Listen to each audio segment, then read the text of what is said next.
खुलुमबाय स्टुडियोआव आं उदांस्रि मुसाहारि बराफारा गामिनि बाथौ थानसालिनि खुंगा 25थि रुफाथि मायथाइ फोरबो फालिनो थाखाय गाहाय सायनासालिनि गिबि लाइ खुन्थियाखौ थांनाय मैयानि सानाव गायसनबाय।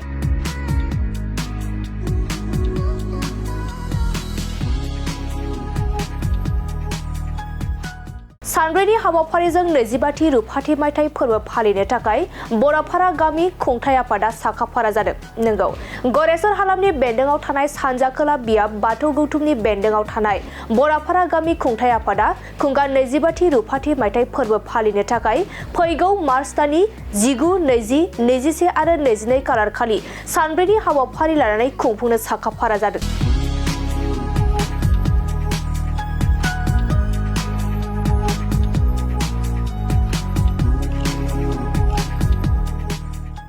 आरो बेनिनो मैया एबा थांनाय सानाव गाहाय सायनासालिनि गिबि लाइ खुन्थियाखौ गायसनबाय। बे गाहाय लाइ खुन्थिया गायसननाय हाबाफारियाव बराफारा गामिनि रायजो राजाया लैहोर लैहोर बाहागो लानानै बर'नि गुबै धोरोम बाथौ आरज गाबनायजों गाहाय लाइ खुन्थियाखौ गायसननाय जायो।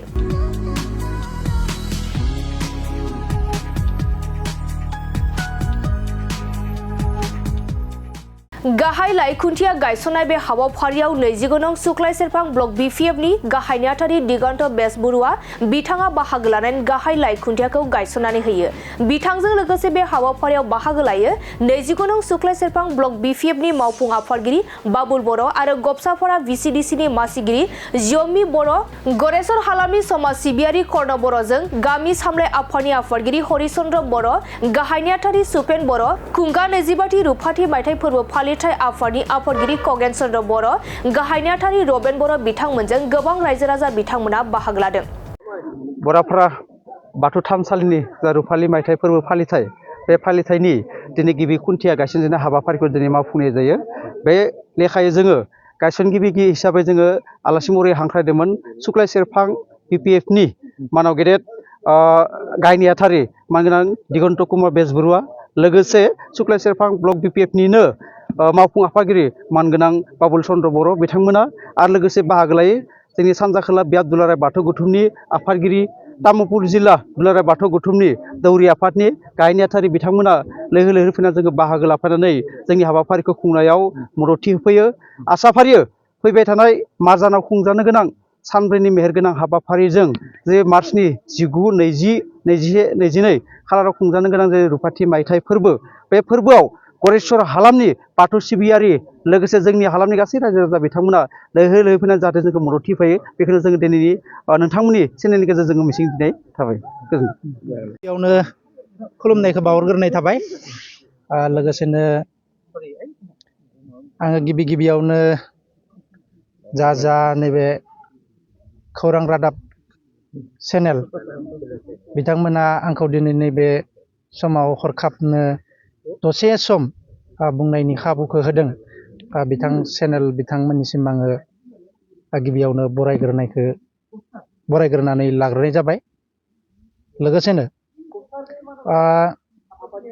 दिनैनि नैबे हरखाब हाबाफारियानो जाहैबाय जोंनिया फैगौ जि बराफारा सुबानि जानो गोनां रुफाथि मायथाइ फोरबो फालिथाय, बे फालिथायनि गिबि खुन्थिया थुजेननाय हाबाफारिमोन। बे गिबि खुन्थिया थुजेननाय हाबाफारिया जोंनिया जानानै थांबाय दायो मोजाङैनो। जोङो बुंनो थाङोब्ला फैगौ जि रुफाथि मायथाइ फोरबो फालिथाय, बे फालिथाया जोङो ओरैबायदि लानानै जोङो बे फालिथायखौ जोङो फालिनो आखायाव लानाय जादों। जोङो जिहेथु 2001 मायथाइनि सिगां जोङो जोंनि खाथि सुबानि बा जोंजों नांजाबनानै थानाय खाथि सुबा बाथाबारि सुबा, बे सुबाजों जोंनि सुबाया जयै रायजो जायोमोन। जोङो माने 2001 मायथाइनि सिगां जोङो आलादायै माने जोंनिया थानसालि गैयामोन। जिहेथु बे हिसाबै जोंनिया सुबायाबो बै समाव न'खरथामल'मोन 2001 मायथाइनि सिगां। आरो जोंनिया बे न'खरथामल'बा जों न'खरथामजोंसो जोङो मोनसे आलादा सुबा जोङो जानो हाया बा आरो असम्भबबो नङा। जों न'खरथाम सुबाखौ लानानै जोङो सुबा मोनसे गायसननाया, ओंखायनो जोङो बे खाथि सुबा जों बाथाबारि सुबाजों जोङो जयै रायजो जायोमोननो। जोंबो बारा मिथिया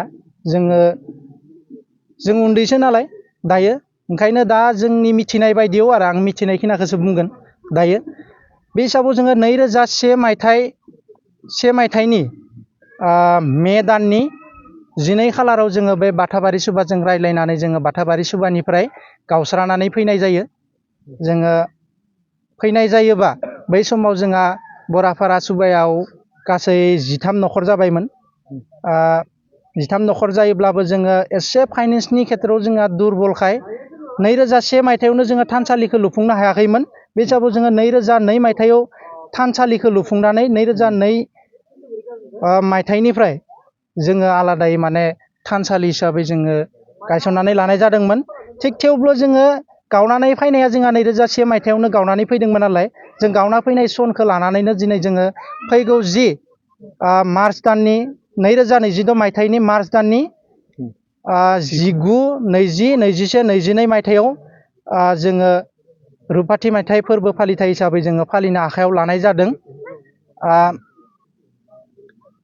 बेखिनिखौनो आङो बुंनानै दायो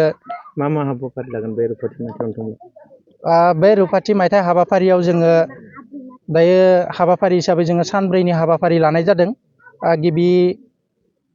सानखालि जोङो हाबाफारि बायदियै जोङो बायदिसिना बेखेवनाय हाबाफारिखौ लानाय जादों नैथि हाबाफारियावबो जोङो बेखेवनाय हाबाफारि मोननैसो आद्रा थाबावनायखिनिखौ जोङो बेखेवनाय हाबाफारिखौ लाखिबावनाय जादों लोगोसेनो जोङो गेलेनाय बादायलायनाय हाबाफारिबो थागोन आरो आर'ज बादायलायनाय बे हाबाफारिखौबो जोङो लाखिनाय जादों थिग बेबायदिनो जोङो लासखालि गेवलां मेलबो लाखिनाय जादों लोगोसेनो हारिमु बिलिफां आयदाबो थागोन बेबायदिनो गासै जों हाबाफारिफोरखौ लानाय जादों आरो हाबाफारि बायदि